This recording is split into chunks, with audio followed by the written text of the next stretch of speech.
Supporters of presidential candidate Andrés Manuel López Obrador gather after his victory in the presidential election in Mexico City, Mexico.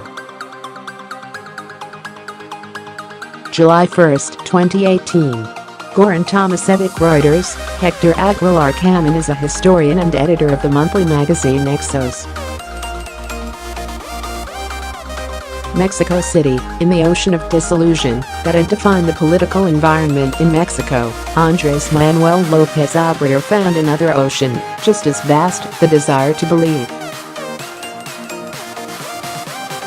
He convinced millions of Mexicans that he will initiate what he calls the fourth transformation of Mexico, a change on par with other great moments of the nation's history: independence from Spain in 1821, La Reforma in 1867, which established the separation of church and state, and the Mexican Revolution, which broke out in 1910.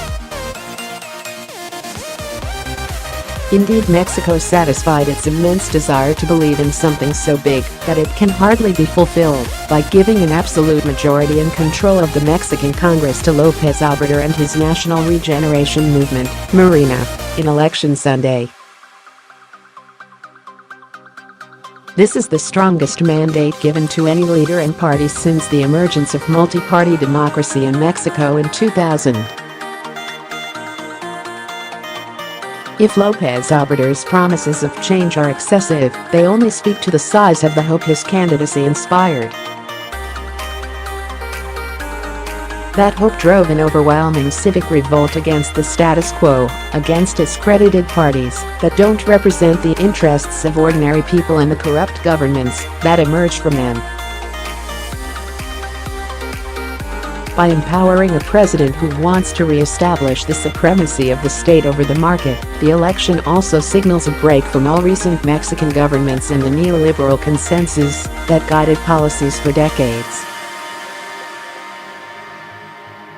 This radical rupture in a governing orientation, combined with the reduction of party pluralism in Congress, spells the foundation of a new political hegemony in Mexico.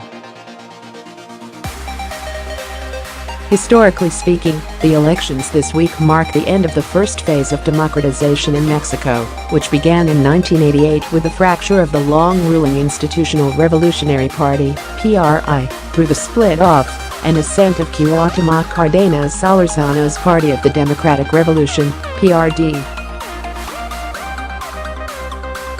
The second phase is now commencing with the disappearance of that party, the death-throes agony of the PRI, and the parallel weakening of the National Action Party (PAN). In short, the three pillars of Mexico's democratic spectrum have all but collapsed, leaving the political space to be occupied by the new president and his National Regeneration Movement. Morena is, in effect, the new PRI, which ruled Mexico for 71 consecutive years. If one thing was clear on Sunday, it was that the votes of the dissatisfied were not only counted, but recognized without haggling by either their competitors or the electoral institutions. Many López Obradorista voters, and the candidate himself, went into these elections suspecting fraud and fearing they could be stripped of their triumph by dark arts. In his victory speech, López Obrador acknowledged President Enrique Peña Nieto's impartiality in the process, and the media's, which this time behaved, he said, in an exemplary manner.